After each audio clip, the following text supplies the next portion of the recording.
Shalom para wanita-wanita Allah yang dikasihi Tuhan. Senang sekali kalau pada hari ini kita kembali boleh beribadah. Mari kita siapkan hati kita mau fokus sama Tuhan, kita mau nyembah Tuhan, kita mau dengarkan firman Tuhan. Dan saya percaya Tuhan akan melawat setiap kita dimanapun kita berada. Mari kita berdoa bersama-sama.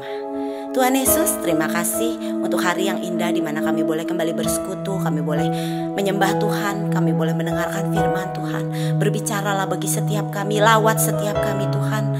Berikan kepada kami apa yang dunia gak bisa berikan. Engkau satu-satunya pengharapan kami, Engkau satu-satunya juru selamat kami, Engkau kekuatan kami Tuhan. Kami siap untuk memuji Engkau. Di dalam satu nama yang dahsyat dan ajaib kami berdoa. Amin. Sebab Engkau pertolongan kami Tuhan, Engkau kekuatan dan keselamatan kami. Kami mau naikkan pujian ini dengan iman kepadamu Yesus. Amin Tuhan. Kau Tuhan menolong dalam hidupku. Ku percaya hanya kepadamu. Kau pegang tanganku dan tuntun langkahku. Yesus, Kau perlindunganku.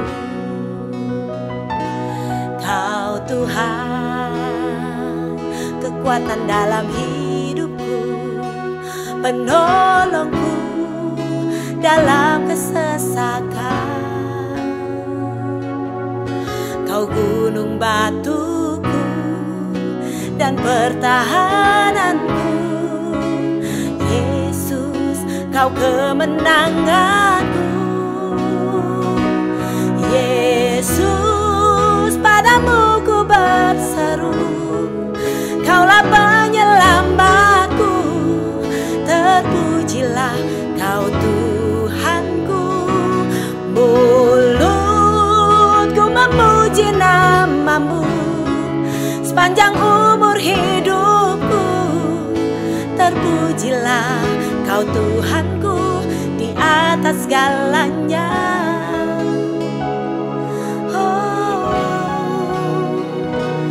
Kau Tuhan, kekuatan dalam hidupku, penolongku dalam kesesakan. Kau gunung batuku dan pertahananku. Kau kemenanganku. Yesus, padamu ku berseru. Kaulah penyelamatku. Terpujilah Kau Tuhanku. Mulutku memuji namamu sepanjang umur hidupku. Terpujilah Kau Tuhanku. Yesus, padamu ku berseru. Kaulah penyelamatku. Terpujilah Kau Tuhanku. Mulutku memuji namamu sepanjang umur hidupku. Terpujilah Kau Tuhanku di atas segalanya.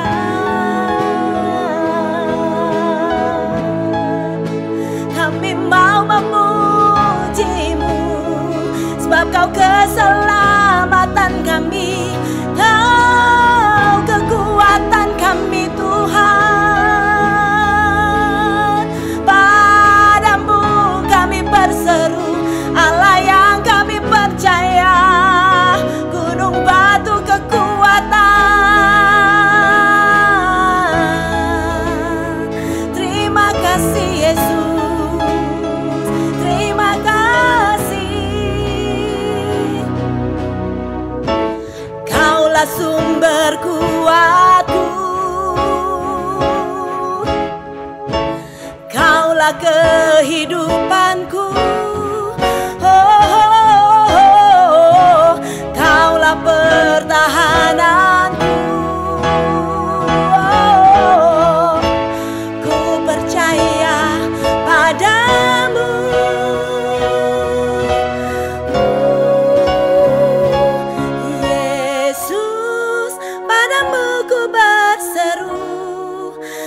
penyelamatku.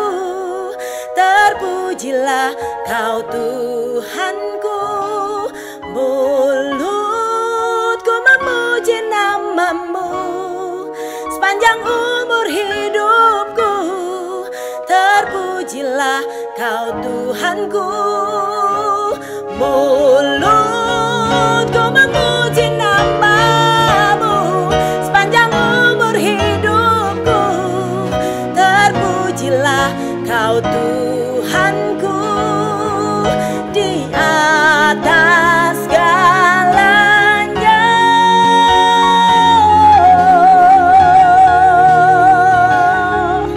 Kau gunung batuku.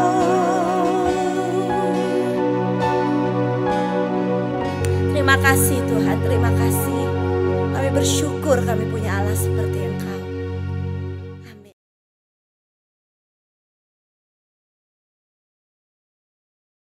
Shalom, Wanita Bethel Indonesia, Pasir Koja 39, dan cabang-cabang yang ada di Bandung dan sekitarnya. Apa kabar? Kita mengucap syukur bahwa ibu-ibu tetap masih bisa mendengarkan firman Tuhan meskipun tidak ke gereja secara fisik. Tapi roh kita, keinginan kita tetap bisa kita lakukan dengan baik apabila kita tetap setia kepada Tuhan. Ataupun lewat sarana online ini. Tuhan pasti memberkati ibu-ibu sekalian, amin. Ya, mungkin ibu-ibu yang sedang mengalami masalah, jangan takut karena Tuhan kita Tuhan yang luar biasa. Dia akan memberkati ibu-ibu sekalian. Ya, karena itu ibu-ibu terus atau para wanita Bethel Indonesia terus setia kepada Tuhan, mendengarkan firman Allah, berdoa bersama-sama karena pagi hari ini tema kita adalah doa adalah sumber kuasa yang tidak terbatas. Ini indah sekali. Ya, dalam doa malam saya menghitung berapa jumlah wanita yang selalu berdoa. Ada 50% lebih ya. Wanita di mana-mana itu punya keinginan doa, punya kemampuan doa yang lebih hebat daripada para pria. Tema yang akan saya ambil yaitu doa, sekali lagi, sumber kuasa yang tidak terbatas. Kita nggak memerlukan dana besar untuk berdoa. Tapi kita dibutuhkan untuk mempunyai keinginan yang kuat untuk datang kepada Tuhan. Kapan berdoa itu? Hanya 1 minggu 1 kali? Hanya 1 hari 1 kali? Tidak, saudara. Kita tidak dibatasi oleh waktu kita mau berdoa kepada Tuhan. Tidak ada batasannya. Tidak ada waktu-waktu tertentunya saja. Jam 1, jam 2, jam 3, jam kapan saja yang kita punya. Kita bisa berhubungan dengan Allah kita. Dia tidak memberikan waktu kepada kita secara khusus. Tapi dia selalu ingin kita mempunyai waktu yang khusus dengan dia. Kapan? Setiap saat tentunya. Mari kita berdoa sebelum kita membaca firman Tuhan ini. Bapa Sorgawi, kami mengucap syukur pada saat ini. Biarlah kasih-Mu menyertai para ibu-ibu, para wanita Bethel Indonesia yang sedang menyaksikan acara ini. Biarlah kemuliaan-Mu menyertai para wanita Bethel Indonesia dimanapun mereka berada. Supaya para wanita ini menjadi pendoa-pendoa yang sejati di hadapan Engkau. Biarlah Engkau mengurapi hamba-Mu Tuhan, agar supaya firman Allah ini boleh menjadi bahagian hidup. Bukan hanya kami dengar, tapi kami juga melakukannya. Di dalam kemuliaan, keagungan, dan di dalam berkat nama Tuhan Yesus, kami mengucap syukur dan berdoa. Amin. Ibu-ibu sekalian, para wanita Bethel Indonesia yang ada di tempat masing-masing, saudara boleh menyiapkan Alkitab saudara, atau mungkin HP saudara, atau mungkin apapun yang saudara bisa pakai untuk membaca Alkitab pada saat ini. Saya mau mengajak saudara membaca di dalam kitab Yakobus dalam perjanjian baru. Yakobus 5 ayat 13 sampai dengan ayat yang ke-20. Saya akan membacakan ayat-ayat tersebut. Wanita Bethel, ibu-ibu silakan bersama-sama membaca di rumah masing-masing. Yakobus 5 ayat 13, kalau ada seorang di antara kamu yang menderita, baiklah ia berdoa. Kalau ada seorang yang bergembira, baiklah ia bernyanyi. 14, kalau ada seorang di antara kamu yang sakit, Baiklah ia memanggil para penatua jemaat supaya mereka mendoakan dia, serta mengolesinya dengan minyak dalam nama Tuhan. Kata doa yang ketiga dalam ayat 15, dan doa yang lahir dari iman akan menyelamatkan orang sakit itu, dan Tuhan akan membangunkan dia, dan jika ia telah berbuat dosa, maka dosanya itu akan diampuni. Ini lewat doa juga. Ayat 16, karena itu hendaklah kamu saling mengaku dosamu dan saling mendoakan. Ini kata doa yang keempat, supaya kamu sembuh. Kata doa yang kelima, doa orang benar bila dengan yakin didoakan, itu yang keenam, sangat besar kuasanya. Jadi yakin dengan iman, maka besar kuasanya. 17, Elia adalah manusia biasa, sama seperti kita, dan ia telah bersungguh-sungguh berdoa. 7, supaya hujan jangan turun, dan hujan pun tidak turun di bumi selama 3 tahun 6 bulan. 8, lalu ia berdoa pula, dan langit menurunkan hujan, dan bumi pun mengeluarkan buahnya. Ada 8 kali disebutkan kata doa di sana. Jadi itu sangat penting, sangat mendasari kehidupan ibu-ibu dimanapun ibu-ibu atau wanita Bethel Indonesia berada pada saat sekarang ini. Poin yang ke-1, saya mau uraikan begini. Nomor 1, doa adalah kehidupan orang percaya. Ya. Jadi orang yang hidup dalam doa adalah orang yang percaya kepada Tuhan Yesus. Ya, seringkali kita mendengarkan doa adalah nafas orang percaya. Tidak berdoa, mati, saudara. Karena itu mari kita jadikan doa ini sebagai suatu kehidupan roh yang menghidupi kehidupan kita masing-masing. Ibu-ibu dan para wanita Bethel. Mazmur 42 ayat 9 bahkan mengatakan lebih dari sekedar nafas. Ya, Mazmur 42 ayat yang ke-9 saya akan membacakan seperti demikian. Mazmur 42 ayat yang ke-9 berbunyi seperti demikian. Tuhan memerintahkan kasih setianya pada siang hari. Dan pada malam hari aku menyanyikan nyanyian. Suatu doa kepada Allah kehidupanku. Jadi doa bukan hanya sekedar nafas, tapi doa adalah kehidupan inti dari kehidupan manusia itu sendiri. Itu adalah doa. Jadi bagi saudara-saudara, bagi ibu-ibu, bagi para wanita Bethel, kalau mau memiliki rohani atau roh yang hidup, maka salah satu hal yang penting kita lakukan adalah mempunyai waktu doa yang konsisten, continue, dan konstan. Terus menerus, tetap dalam kondisi kita sakit, dalam kondisi kita mengalami tekanan, dalam kondisi di mana hidup kita tidak enak, tidak baik. Saya berharap, ibu-ibu, saya berharap para wanita Bethel Indonesia boleh terus berdoa. Di mana berdoa? Dimanapun saudara berada. Di rumah saudara, di kantor saudara, mungkin saudara sebagai pengajar di sekolah saudara, mungkin saudara ada di tempat kerjaan saudara, di tempat pekerjaan saudara, saudara berdoa. Tidak ada waktu, tidak ada tempat yang khusus untuk kita berdoa, tetapi semua tempat kita bisa berdoa. Ini poin yang ke-1 tentunya, ya. Poin yang ke-1 ini berbicara bahwa doa adalah kehidupan orang percaya. Kita wajib selalu berdoa. Ibu-ibu lihat gambar ini, ya, kalau roda kehidupan kita mau berjalan dengan baik, berputar dengan baik, tidak selalu harus di bawah, kadang-kadang di atas, ya. Tapi terus baik, berjalan dengan normal. Kalau ibu-ibu lihat gambar ini, di situ dikatakan ini adalah orang Kristen yang mengasihi, orang Kristen yang taat dan mengasihi Tuhan dalam melayani Dia. Pembacaan firman Allah dilakukan setiap hari, bukan 1 minggu 1 kali, bukan 1 bulan 1 kali, apalagi 1 tahun 1 kali. Berdoa juga begitu tiap hari. Bahkan dikatakan di dalam 1 Tesalonika 5 ayat 17, tetaplah berdoa, pray continually.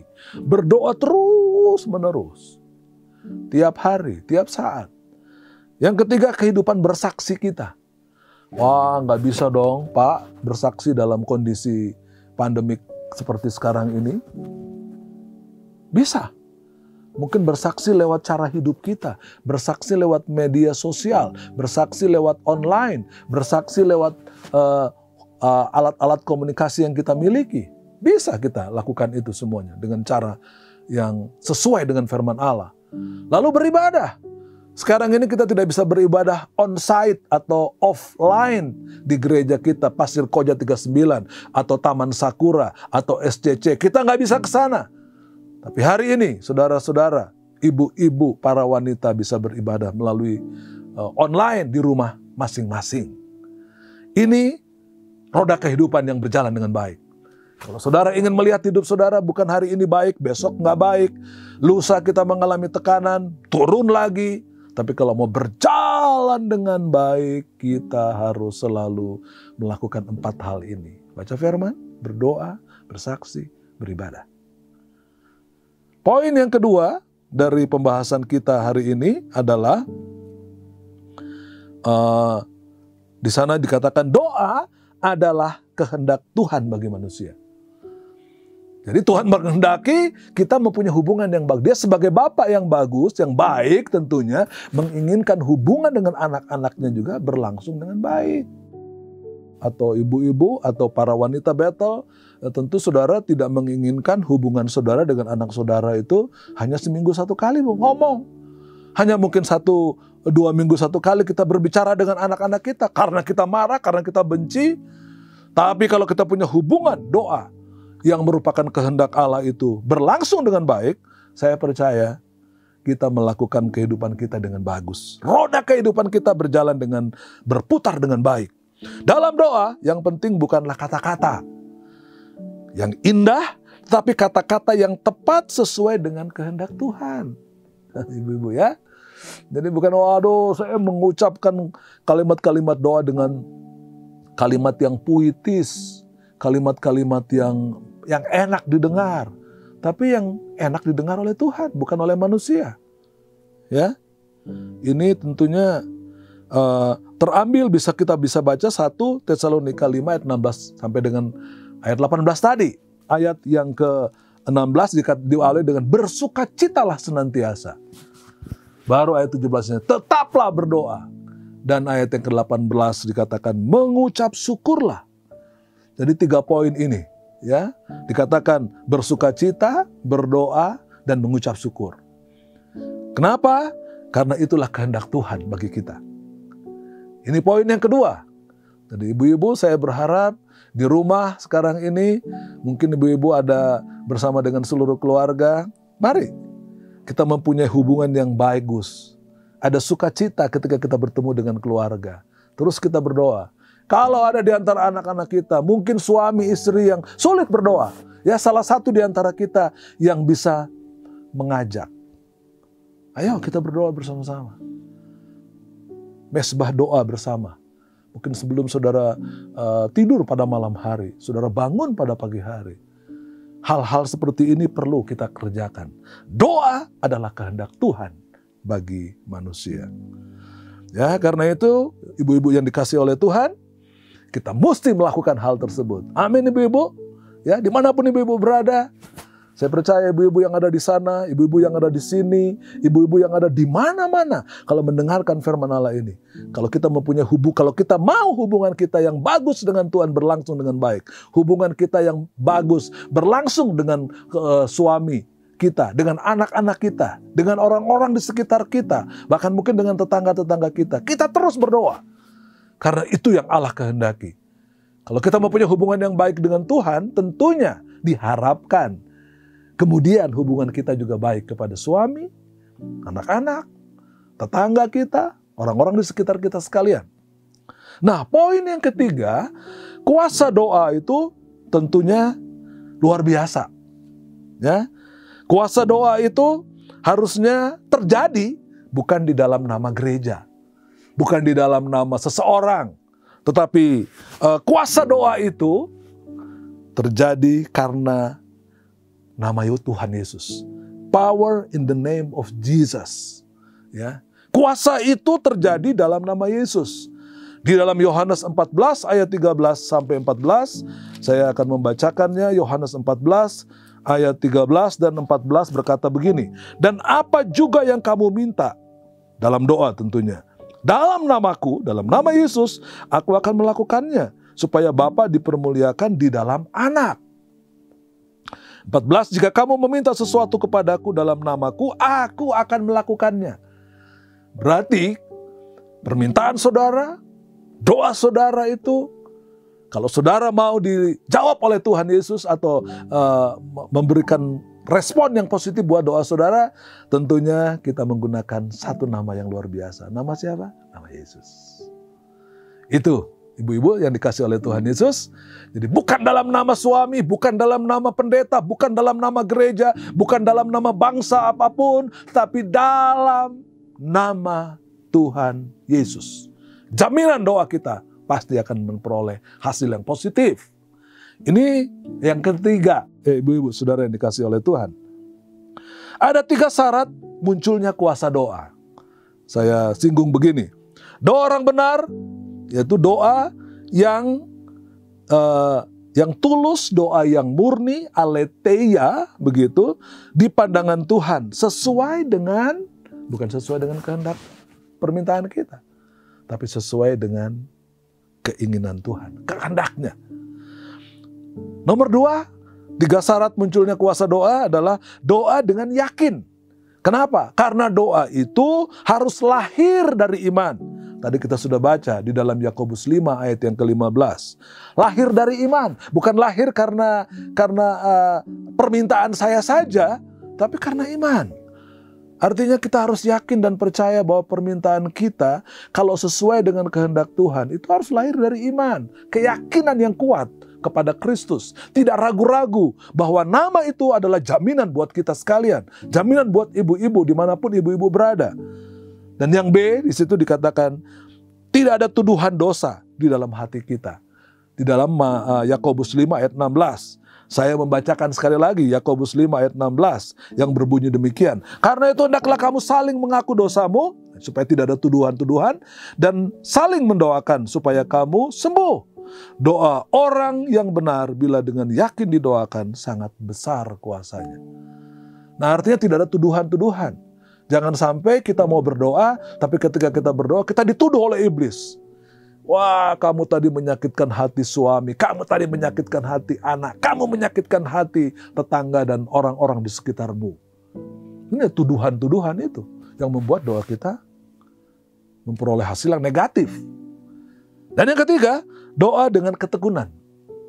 Tadi saya bilang harus konsisten, harus tetap, harus dengan konstan. Kita doa terus ya. Yakobus 5 ayat 17 tadi mengatakan, inilah sebuah kesungguhan di dalam kita berdoa.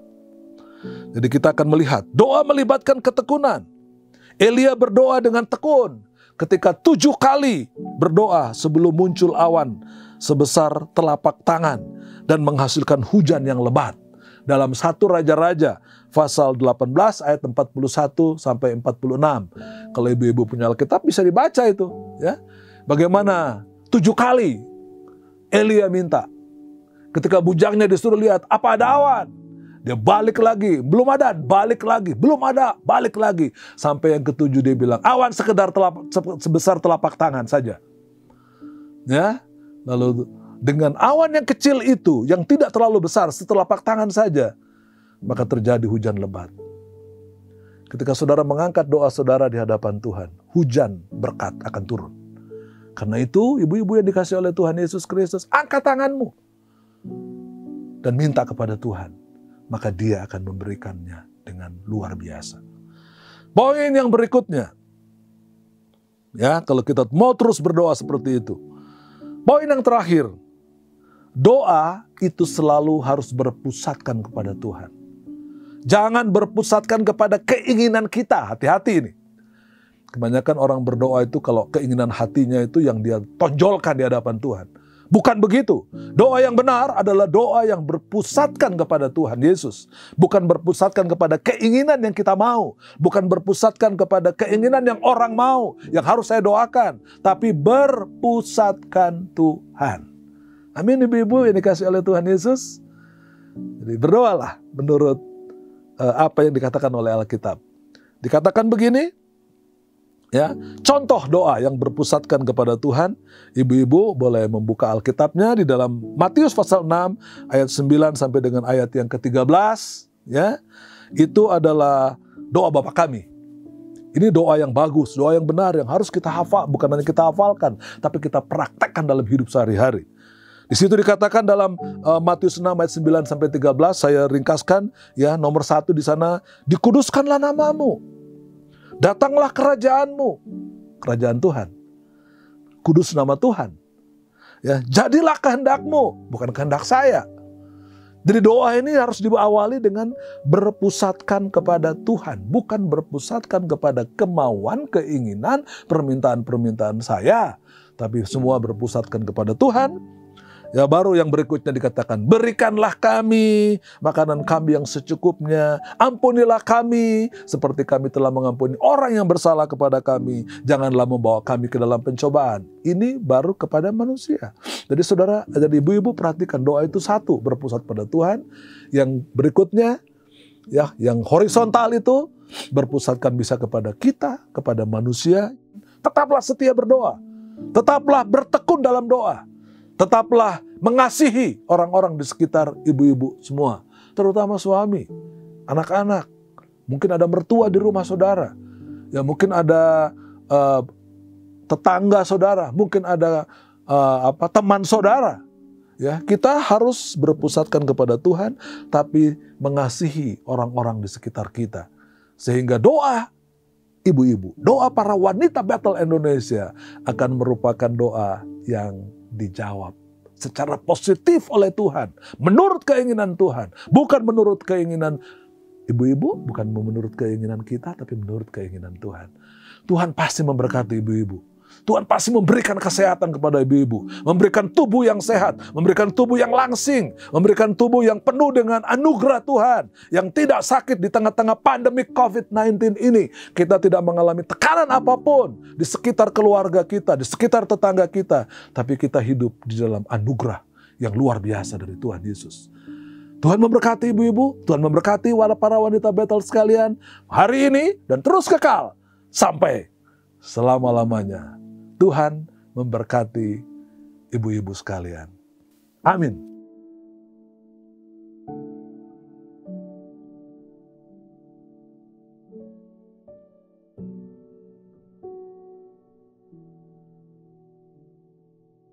Ibu-ibu, para wanita Bethel Indonesia, dimanapun ibu-ibu dan para wanita Bethel berada, kita berdoa sebelum kita mengakhiri firman Allah ini. Bapa kami yang baik di dalam nama Tuhan Yesus, kasih-Mu yang tak pernah berhenti dalam hidup para wanita Bethel Indonesia, Pasir Koja 39, memberkati semua WBI dimanapun mereka berada saat ini ya Tuhan. Mungkin ada di antara kami yang sakit, Tuhan kami berdoa, biarlah kuasa kesembuhan dari sorga turun ke atas mereka. Kami berdoa juga Tuhan, hamba berdoa juga buat wanita Bethel Indonesia yang mengalami masalah hidup. Mungkin masalah ekonomi, masalah kesehatan, masalah hubungan antara suami istri dengan anak-anak dan tetangga serta orang-orang di sekitarnya kurang baik. Mari Tuhan Engkau memberikan kami kekuatan, memberikan kami kemampuan untuk saling mengasihi, untuk saling mengaku dosa. Karena itu bisa menghambat doa yang akan kami panjatkan kepada Engkau. Karena itu Tuhan Yesus pada saat ini, biarlah kuasa kasih itu menyertai para wanita Bethel Indonesia dimanapun mereka berada. Kuasa-Mu menyertai para wanita Bethel Indonesia, kasih-Mu menyertai kami juga, pertolongan-Mu menyertai kami juga, kesembuhan-Mu menyertai kami juga. Dan karena itu kami mohon semuanya di dalam satu nama yang luar biasa, yaitu nama Tuhan Yesus Kristus. Sekarang dan sampai selama-lamanya. Haleluya. Amin. Ibu-ibu yang dikasihi oleh Tuhan Yesus, sebelum kita mengakhiri ibadah kita pada saat sekarang ini, mari saya ajak kita para ibu-ibu wanita Bethel Indonesia untuk bangkit berdiri, mengangkat tangan, dan mari kita berdoa bersama-sama. Terima kasih Tuhan Yesus untuk Wanita Bethel Indonesia, Pasir Koja nomor 39, dan seluruh cabang-cabang yang ada ya Tuhan. Biarlah kasih-Mu senantiasa menyertai kami, memimpin, melindungi, dan menuntun kehidupan keluarga atau kehidupan kami semuanya. Karena itu Tuhan, berkati seluruh Wanita Bethel Indonesia. Tuhan memberkati dan melindungi ibu-ibu dan para wanita Bethel dimanapun engkau berada. Tuhan menyinari engkau dengan wajahnya dan memberikan kasih karunia-Nya. Tuhan menghadapkan wajahnya dan memberikan kepada ibu-ibu, kepada wanita Bethel Indonesia sekalian damai sejahtera. Kuasa yang besar itu menyertai kami. Damai sejahtera Allah yang melampaui akal itu menyertai para ibu-ibu dan wanita Bethel Indonesia karena kasih karunia dari Allah Bapa di sorga. Serta cinta kasih yang indah dan luar biasa dari Tuhan kami Yesus Kristus. Dan persekutuan dengan kuasa roh Allah yang kudus menyertai wanita Bethel Indonesia sekalian. Saat sekarang ini dan terus kekal. Sampai Maranatha, Tuhan datang kembali. Haleluya. Amin.